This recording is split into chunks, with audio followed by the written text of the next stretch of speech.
Bonsoir à tous, ravi de vous accompagner pour ce nouveau JT sur Monaco Info. Voici les titres de ce mercredi 11 février. Arnaud Alessandria, 30e du Super G aux Jeux Olympiques de Milan-Cortina. Le skieur monégasque clôture ses Jeux de la plus belle des manières. Il nous livrera ses impressions dans quelques instants. Partir à la découverte des pôles pour en apprendre davantage sur les enjeux environnementaux, c'est la raison d'être du programme pédagogique Students on Ice. 2 lycéens monégasques participeront à cette belle aventure dans quelques mois. L'Opéra de Monte-Carlo ouvre ses portes aux primaires de la Principauté. Ces jeunes spectateurs ont pu assister aux répétitions de l'œuvre de Debussy qui sera présentée fin février à la Salle Garnier. Une expérience unique dans ce haut lieu culturel. Le nouveau musée national de Monaco place la nature et le peintre Nicolas Poussin au centre de sa toute nouvelle exposition. Guillaume de Sardes, commissaire de cet événement, nous en dévoilera les grandes lignes. Et puis c'est carnaval en Principauté, les plus beaux déguisements étaient de sortie dans les écoles avec pas mal de super-héros et de princesses. Direction les Jeux Olympiques de Milan-Cortina où Arnaud Alessandria a fini 30e du Super G aujourd'hui. Le seul représentant monégasque à ces Jeux a réussi à se livrer à 100% sur la mythique piste du Stelvio à Bormio. Il clôture son Olympiade avec une course très satisfaisante. Arnaud Alessandria est en duplex avec nous. Bonsoir Arnaud. Bonsoir Émilie. Merci de nous faire l'amitié d'être avec nous sur Monaco Info. Vous venez d'achever vos 3e jeux avec un top 30 en Super G. Est-ce que vous êtes satisfait de cette 30e place ? Oui, je suis content du résultat, content de l'engagement que j'ai réussi à mettre dans cette manche, malgré les conditions compliquées en fin de course avec la neige qui avait pas mal réchauffé et le ciel qui était bien couvert, mais content de ce que j'ai mis en place. Les sensations étaient bonnes, hein. Vous aviez dit il va falloir trouver de la vitesse parce que c'est une épreuve de vitesse le Super G. Oui, les sensations étaient bonnes, j'ai réussi à mettre plus d'agressivité que ce que j'ai fait en descente. Donc non, content de ma manche, content des intentions que j'y ai mis. C'était très rapide, hein, Arnaud. Oui, il y avait pas mal de vitesse et puis surtout derrière avec le ciel voilé et le jour blanc, l'impression de vitesse est d'autant plus grande. On précise aussi, vous n'avez eu qu'une seule reconnaissance seulement. C'est une discipline très instinctive, le Super G. Oui, à la différence de descente, il n'y a pas d'entraînement officiel, c'est une reconnaissance et après c'est du one-shot. Et de la technique. De la technique et de l'engagement. Un mot sur les concurrents devant et notamment Van Almen qui se pare une nouvelle fois d'or et Nils Allègre qui échoue au pied du podium. Nils, c'est quelqu'un que vous connaissez très bien pour vous entraîner tout au long de l'année avec lui. Alors pour revenir sur Fragno, il fait des jeux juste extraordinaires. 3 médailles d'or sur les 3 disciplines qui concourent. Il est juste incroyable. Il est monstrueux. Et Nils, c'est un bon copain et je suis triste pour lui. Je suis triste pour lui parce que il fait une super manche, il fait une super course, il échoue à 3 centièmes de la médaille. C'est rien. Depuis le début de saison, c'est pas la première fois. Ça fait 4 ou 5 fois qu'il est 4e ou 5e à quelques centièmes. Donc je suis triste pour lui. Malgré qu'il ait fait une super course, il n'y a vraiment rien acheté en sa course. Mais encore une fois, il n'a pas les centièmes de son côté. Arnaud, vous viviez en Italie vos 3e jeux. Quel bilan tiré de ces jeux à Milan, enfin à Bormio pour vous ? Un bilan très positif. Un retour satisfaisant pour moi. Je suis content d'être là, d'être en pleine forme physique. Sur les skis, un peu plus de mal sur la descente à me livrer, mais là sur le Super G, j'ai vraiment réussi à me livrer à 100%. Donc vraiment un bilan positif et très content de cette 3e participation aux Jeux Olympiques. Est-ce que vous y auriez cru il y a 5-6 mois quand vous sortiez de la table d'opération ? J'y croyais, c'était l'objectif et c'est ce qui m'a fait aussi tenir et me remettre en forme et tenir toute cette période compliquée. Après, il y avait rien de sûr, mais c'était vraiment l'objectif de revenir en forme sur ces Jeux Olympiques. Une belle renaissance donc. Et maintenant Arnaud, quel est le programme ? Du repos j'imagine ? Alors un peu de repos, derrière je repars sur le circuit Coupe d'Europe dimanche en Bosnie, on enchaîne ensuite avec la Norvège et voilà, on va finir la saison avec les Coupes d'Europe et les Championnats de France. Est-ce qu'on rêve après des Jeux en 2030 ? Bien sûr. Maintenant que cette édition est finie, c'est le nouvel objectif. On va se remettre en route dès la fin de saison pour préparer 2030. Et c'est vraiment un objectif que j'ai coché. J'habite maintenant en Savoie depuis 15 ans. Donc ça sera pas des jeux à la maison, mais pas loin. Donc oui, c'est quelque chose que j'ai coché. Et on va remettre en route dès la fin de saison pour préparer un nouveau cycle olympique. C'est tout ce qu'on vous souhaite en tout cas, Arnaud. Merci beaucoup d'avoir été depuis Bormio avec nous sur Monaco Info. Merci Émilie. Et de l'Italie, on s'évade à présent dans les régions polaires avec le programme Students on Ice. Depuis quelques années, il permet à de jeunes étudiants du monde entier de participer à un séjour de sensibilisation dans le Grand Nord canadien, avec à leur côté des éducateurs et des scientifiques. La campagne de candidature pour la prochaine mission vient de débuter. Elle permettra à 2 lycéens de la Principauté de participer à cette aventure. Le reportage de Fabien Bonilla et Alexa Vial. Quel défi environnemental actuel vous préoccupe le plus et pourquoi ? Quelles solutions proposez-vous pour y faire face ? Voici les questions posées à l'ensemble des élèves de première de la Principauté. Ces lycéens ont jusqu'au 2 mars pour y répondre par écrit et espérer participer à l'opération Student on Ice et donc partir cet été en Arctique. Une opération en partenariat avec la Fondation Prince Albert II de Monaco et la Direction de l'Éducation nationale de la jeunesse et des sports depuis 2008. À Monaco, on a cette chance de rendre certains rêves possibles. Et on a pu voir dans cette séance aujourd'hui que les 2 personnes qui sont parties l'année dernière, voilà, ça a été une expérience de vie. Et je crois que c'est important dans notre microcosme monégasque finalement de voir que voilà, on a cette possibilité de voir d'autres cultures, d'échanger avec d'autres personnes. Et ça grandit ces personnes, mais ça a grandi aussi tous les élèves ici qui étaient là, qui ont pu assister à cette conférence. Depuis 2008, près de 30 jeunes de la Principauté ont vécu cette expérience, dont Carolina Massé et Alexandrine Nogues l'été dernier.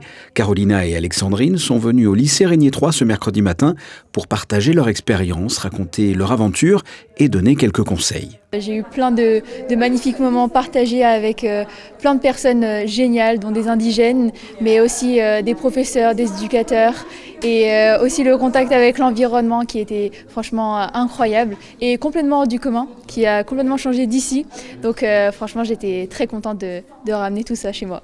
Et quels conseils tu pourrais donner à ceux qui vont partir là, en 2026 ? N'ayez pas peur. Je pense que ce qui est bien, c'est qu'on ne sait pas ce qui va se passer, parce qu'on ne sait pas vraiment où on va et qu'est-ce qu'on va faire, mais c'est juste lancez-vous, dites-vous que ça va être la meilleure expérience de votre vie, parce que c'était la meilleure expérience de ma vie. Et c'est vraiment là que je me suis rendu compte qu'en fait, au début, toutes ces préoccupations qu'on avait, en fait, sont toutes oubliées, parce que l'expérience est tellement incroyable qu'il faut juste se lancer dans le bain et être prêt à découvrir plein de choses. Le concours de l'édition 2026 de Students on Ice a donc été lancé ce mercredi. À l'issue, 2 élèves de première participeront à une expérience dans le Grand Nord canadien ainsi qu'au Groenland, aux côtés d'éducateurs et de scientifiques pour vivre cette incroyable aventure pendant 2 semaines, du 19 juillet au 3 août prochain. L'Opéra de Monte-Carlo proposera à la fin du mois sa toute nouvelle création autour de l'œuvre de Debussy. Péléas et Mélisande, des classes de primaire de la Principauté, ont pu assister aux répétitions de ce drame lyrique mardi après-midi. Une équipe de Monaco Info était présente avec eux. Alexandra Pani et Marie-Ève B.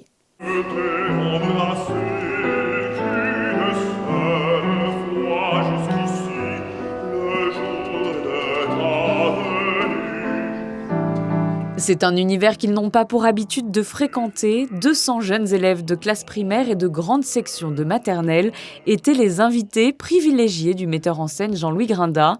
Ils ont pu assister cet après-midi-là, dans la prestigieuse salle Garnier, aux répétitions de sa nouvelle création, Péléas et Mélisande.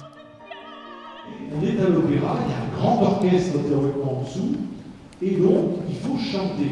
Et chanter avec une voix qui fait que le spectateur, tout là-bas, tout au bout, voir le prince quand il sera là dans sa loge, et bien il devra entendre. Certains étaient plus concentrés que d'autres, mais malgré leur jeune âge, la salle était plongée dans un grand silence pendant les répétitions des artistes. La plupart des enfants ont été impressionnés par les performances qu'ils ont pu découvrir. C'était magnifique, les comédiens, elles faisaient bien le théâtre. Ils ont bien chanté, j'aime bien la scène et c'était bien, j'ai bien aimé. Un opéra et la scène super cool, j'ai adoré. C'est un peu dur à comprendre certains mots mais c'est vraiment cool. On avait un spectacle t'a plu? Bof. Un sentiment plus mitigé chez les tout-petits qui a le mérite d'être honnête. Cette sortie culturelle s'inscrit dans le cadre d'un projet pédagogique adapté par chaque enseignant. Nous avons travaillé cette dernière période autour des contes traditionnels, puis des ballets et maintenant l'opéra, donc tout ce qui est de l'ordre du spectacle vivant. Et donc c'était une chance formidable de pouvoir venir visiter la salle Garnier, puisqu'on est à la fois sur le spectacle et le lieu. Et en termes d'enseignement culturel, voilà, ça nous fait une approche de l'architecture avec bien sûr Monsieur Garnier, mais aussi tout ce qui est relatif au monde de l'opéra, de l'orchestre. Et donc voilà, c'est vraiment une chance pour les enfants de découvrir ce lieu magnifique. Donc on a travaillé sur l'architecture en classe, voilà, à la fois sur l'histoire de l'opéra, mais l'histoire du bâtiment également. Ces rencontres jeunes publics sont régulièrement proposées par les équipes de l'Opéra de Monte-Carlo, une initiative qui poussera peut-être certains de ces jeunes élèves à accompagner leurs parents sur l'une des représentations de Péléas et Mélisande les 22, 24, 26 ou 28 février à la salle Garnier. Culture toujours avec le premier temps fort de l'année au nouveau musée national de Monaco. La Villa Paloma présente à partir de vendredi sa toute nouvelle exposition, Le sentiment de la nature, l'art contemporain au miroir de Poussin. Avant de recevoir son commissaire Guillaume de Sardes pour nous en dévoiler tous les détails, nous vous proposons de découvrir cette exposition en avant-première avec Alexandra Pani, Massimo Piantoni et Bastien Pigeon. La nature au cœur de nos préoccupations, véritable sujet contemporain, et pourtant l'artiste Nicolas Poussin s'est emparé de cette thématique dès le XVIIe siècle, en se réappropriant sa propre mise en scène des paysages. Une approche reprise par des générations d'artistes. Le nouveau musée national de Monaco propose ici un dialogue entre les œuvres classiques du peintre français et celles qu'elles ont inspirées ou qui leur font écho. L'idée de célébrer Nicolas Poussin, c'est évidemment célébrer l'art, mais c'est célébrer aussi un artiste qui est peut-être le plus italien des peintres français, puisqu'il a passé une très grande, quasi exclusivement toute sa carrière en Italie, et qu'on est à Monaco évidemment à mi-chemin entre la culture italienne et la culture française, mais c'est aussi au sein de son œuvre de célébrer la nature, l'exaltation, le sentiment de la nature qu'il a passé par après à nombreux artistes qu'on retrouve dans l'exposition des 18e, 19e, 20e et 21e siècles. Et c'est évidemment un enjeu aussi monégasque, la préservation de la nature, et comment mieux avoir conscience de l'importance de sa préservation quand on la célèbre. L'on retrouve ici le travail de près de 40 artistes. Les peintures de Nicolas Poussin répondent à des tableaux, sculptures, mais aussi des médiums plus contemporains, photographies, vidéos ou encore installations. Les visiteurs sont immergés dans 6 univers distincts tout au long du parcours de l'exposition. On a la chance d'avoir des prêts tout à fait exceptionnels qui nous proviennent du musée du Prado à Madrid, du musée du Louvre. On présente aussi des œuvres de la collection du musée national. Et l'idée, c'est toute discipline artistique confondue, justement de célébrer ce sentiment de la nature avec des artistes très vivants aujourd'hui, mais aussi en regard avec ces œuvres beaucoup plus anciennes qui étaient en présence de cette même nature, même si elle a évolué, même s'il y a évidemment une tension écologique aujourd'hui. Le choix du commissaire, Guillaume de Sardes, c'était vraiment de célébrer la nature. Et dès l'entrée, n'oubliez pas de lever les yeux vers le toit du musée pour découvrir l'œuvre Le temps d'un ciel bleu, certitude numéro 21 de l'artiste Flora Saunois, inspirée du cyanomètre d'Horace Bénédicte de Saussure. Une promenade complète offrant différents points de vue sur les merveilles de la nature. Et on va prolonger l'exploration de cette première exposition de l'année du nouveau musée national de Monaco avec vous, Guillaume de Sardes. Bonsoir. Bonsoir. Vous êtes le commissaire de cette exposition, Le sentiment de la nature, l'art contemporain au miroir de Poussin. Tout d'abord, qui était Nicolas Poussin? On dit de lui qu'il était le premier peintre à s'intéresser non plus au paysage, mais à la nature. Oui, Nicolas Poussin est sans doute le plus grand peintre classique, peintre français qui a fait l'essentiel de sa carrière à Rome et qui, à ce titre, est entre les deux cultures, française et italienne, et comme vous le dites, il a cette spécificité d'avoir mis au premier plan la nature qui avant lui était reléguée à un simple décor. Et qu'est-ce qui distingue son travail de celui des autres? Quelles ont été ses influences, même si vous nous avez déjà donné quelques indices en nous citant son parcours de vie? Ce qui le distingue, c'est le lyrisme, je crois. C'est ce sentiment de la nature, cette poésie qu'a Poussin, dans sa représentation des paysages qui sont justement plus uniquement des paysages, mais bien la nature vivante qu'il représente. Et ce lyrisme, on en trouve des échos aujourd'hui dans des œuvres que j'ai choisies ici, beaucoup d'œuvres d'Arte Povera, mais aussi des installations, des vidéos que les visiteurs pourront découvrir. Voilà, comment vous avez conçu cette exposition à la Villa Paloma? Vous avez choisi de mêler des peintures classiques aux œuvres contemporaines. Hein. Oui, c'est exact. Il s'agit de mise en regard d'œuvres classiques de Poussin. On a la chance d'avoir 5 Poussins qui viennent de différents musées, dont le Prado, le musée de Rouen, mais aussi des collections privées, donc qui seront vues parfois pour la première fois pour certains de ces peintures, avec des œuvres qui sont sous-tendues par le même lyrisme, mais qui ont été créées à presque 5 siècles de distance, qui, en dépit de cette dimension temporelle, résonnent, je crois, bien, voire très bien, avec l'œuvre de Poussin. Et vous emmenez les visiteurs dans un parcours composé de 6 sections, c'est ça ?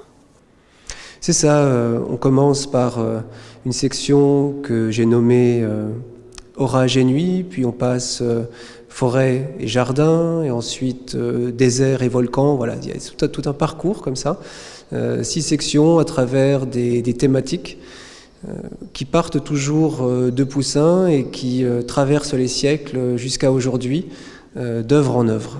Guillaume de Sarde, est-ce qu'avec cette exposition, il y a un message d'actualité derrière cela? C'est celui de la protection de l'environnement, certes poétique dans ce cadre-là, mais très actuel. Hein.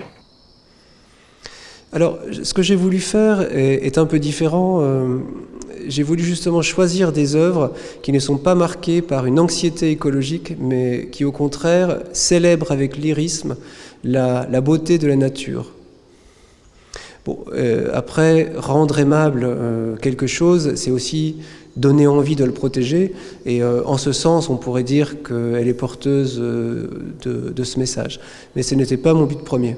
Eh bien, merci d'avoir été avec nous pour nous présenter le sentiment de la nature, l'art contemporain au miroir de Poussin à découvrir à partir du 13 février à la Villa Paloma. Merci beaucoup, Guillaume de Sarde. Merci. Coup de projecteur à présent sur une autre artiste, Lion d'or à la Biennale de Venise en 2019. Lina Lappeleit était au pavillon Bosio dernièrement pour présenter son travail lors d'une conférence intitulée Years of Assembly. Une rencontre centrée sur sa pratique artistique et sa méthode de création. Les explications de Chrisinda Petit-Homel sur des images de Marie-Ève Béhy. Lina Lappeleit est une artiste, compositrice, musicienne et performeuse. Ses projets mêlent performance, théâtre et exposition avec des œuvres comme Sun and Sea, The Speech ou encore Cosmic Home. Ce mardi au pavillon Bosio, elle a présenté sa démarche, comment une idée devient expérience, comment elle collabore avec les interprètes et adapte ses œuvres aux différents espaces. With the performer, I start working from actually connecting with people. So for me, this is very important because I don't necessarily work with experienced performers.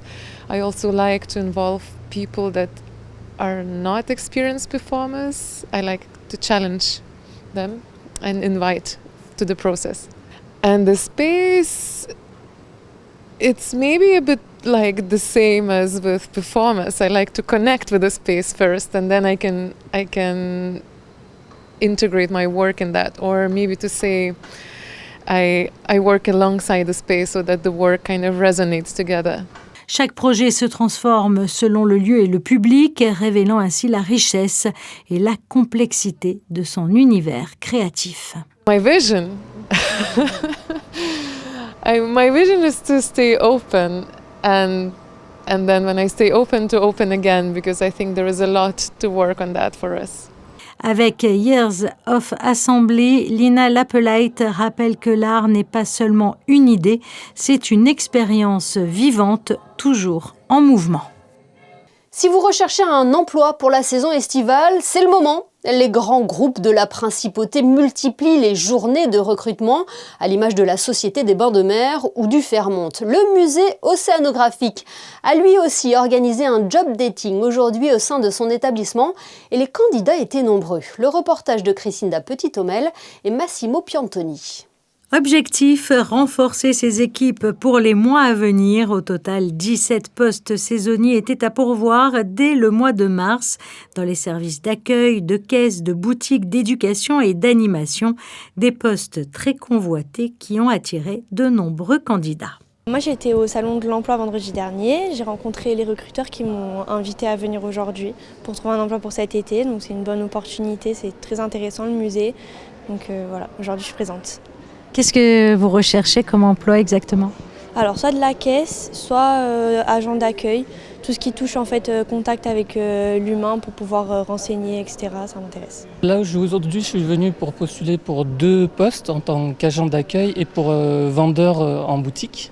Donc je me suis dit, j'ai vu ça sur votre site justement qu'il y avait des postes et je me suis dit je vais tenter ma chance. Donc voilà. Tout au long de la journée, les postulants ont ainsi pu rencontrer les responsables des différents services lors d'entretiens individuels. Ici, pas de sélection à la chaîne. Chaque échange a permis de mieux comprendre les missions, les enjeux et les valeurs du musée océanographique. Un lieu emblématique que beaucoup d'ailleurs rêveraient de rejoindre. Je suis venue postuler en tant qu'agent d'accueil. Je suis venue pas mal de fois quand j'étais petite avec l'école dans ce musée et avec des copines aussi l'année dernière et tout et franchement c'est vraiment bien et c'est vraiment beau en fait, c'est un beau cadre de travail donc c'est vraiment sympa. Qu'est-ce qui vous plaît dans le musée océanographique ? En fait moi j'adore les animaux marins, tout ce qui est poissons, requins et baleines, donc du coup je me suis dit je vais tenter ma chance et voilà. En parallèle, les candidats ont pu découvrir les coulisses du musée et se projeter ainsi dans leur futur environnement de travail. Avec cette journée de recrutement, l'Institut a ainsi confirmé sa volonté de miser sur des profils motivés et passionnés pour accueillir au mieux les visiteurs cet été. Un premier pas vers une saison estivale qui s'annonce d'ores et déjà prometteuse. Ça aussi, cette saison, le carnaval de Nice a débuté ce soir, une atmosphère qui a gagné aussi les écoles de la Principauté, où les élèves se sont présentés ce matin avec leurs plus beaux déguisements. Une journée inoubliable pour ces petits policiers Spider-Man, sans oublier les princesses. Le reportage de Céleste Neukelman et Marie-Ève Béhi. Bonjour tout le monde! Ce matin, les élèves de l'école du parc sont au rendez-vous pour le carnaval. Spider-Man, princesse, clown ou encore coccinelle, tous s'en sont donnés à cœur joie pour se déguiser. Dès 9h30, les classes sortent une à une de l'école pour se diriger vers le parc Princesse Antoinette, un moment où les parents peuvent les voir défiler et prendre une photo souvenir. C'est bon les papas et les mamans, vous avez la photo? Allez, on continue. Alors vraiment, le carnaval, c'est une manifestation enfantine par excellence, avec, comme vous voyez derrière moi, toutes ces belles couleurs. Et puis voilà, on oublie, comme le dit une certaine chanson, on oublie nos soucis le temps d'une matinée. Et de voir les sourires des enfants et du personnel, c'est vraiment ce qui nous motive chaque année pour reproposer cette belle animation. Retour à l'école pour un petit encas bien mérité. Avec l'ensemble des costumes, c'est une explosion de couleurs qui inonde le réfectoire de la cantine. Au menu, des crêpes, des boissons et beaucoup de charivari. Un goûter servi par les maîtresses que les enfants ont l'air de particulièrement apprécier. Donc aujourd'hui, l'APEM travaille en collaboration avec l'école du parc pour le goûter. On a mis en place donc des crêpes avec tout ce qui est boisson et c'est toujours une collaboration pour les enfants. Donc c'est toujours très important aussi que les parents s'investissent pour nos enfants et pour pouvoir fournir des activités complémentaires en plus de ce que fait l'école. Inspirés par des héros Marvel, des princesses Disney ou toutes sortes d'animaux fantastiques, les petites sections ont joué le jeu. Tu peux me dire en quoi t'es déguisée? En japonaise, Spider-Man, en abeille, en réponse. Et le moment tant attendu par les petits monstres surexcités, l'animation musicale. Pendant 1 heure, les élèves ont pu danser, courir et se déchaîner au rythme de la musique grâce à un DJ sur place. De quoi faire le bonheur des enfants le temps de quelques chansons qui vous resteront en tête jusqu'à la fin de la journée. Et c'est sur ces images très festives et gourmandes que se referme ce journal. Merci de votre fidélité. Dans un instant, les prévisions météo de Céleste Neckelmann, suivies des sorties cinéma de la semaine. Nos photos de fin de JT ce soir sont signées Stéphane Dana et nous emmènent dans la toute nouvelle exposition du nouveau Musée national de Monaco à découvrir à partir de vendredi. Passez une excellente soirée et à demain, 19h, pour une nouvelle édition sur Monaco Info.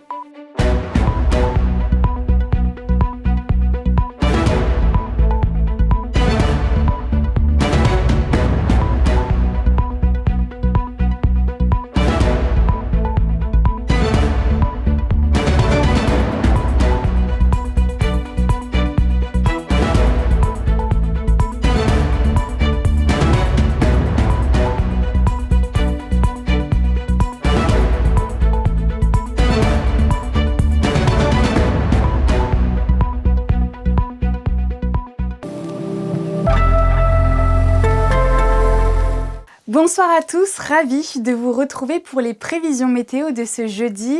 Il faudra compter sur un temps couvert en début de journée avec quelques éclaircies possibles en fin de matinée. Le soleil sera majoritairement nuageux tout au long de l'après-midi. Les températures varieront entre 11 degrés le matin et jusqu'à 17 degrés dans l'après-midi. Les journées commencent à s'allonger, le soleil se lèvera à 7h31 et se couchera à 17h57. Ce jeudi 12 février, nous souhaiterons une bonne fête à tous les Félix. Et pour la petite histoire, Félix signifie heureux, fécond et chanceux en latin, donnant au prénom une image de prospérité et de contentement. Historiquement, Félix a été choisi pour illustrer la chance et le bonheur familial. Je vous souhaite une excellente soirée sur Monaco Info.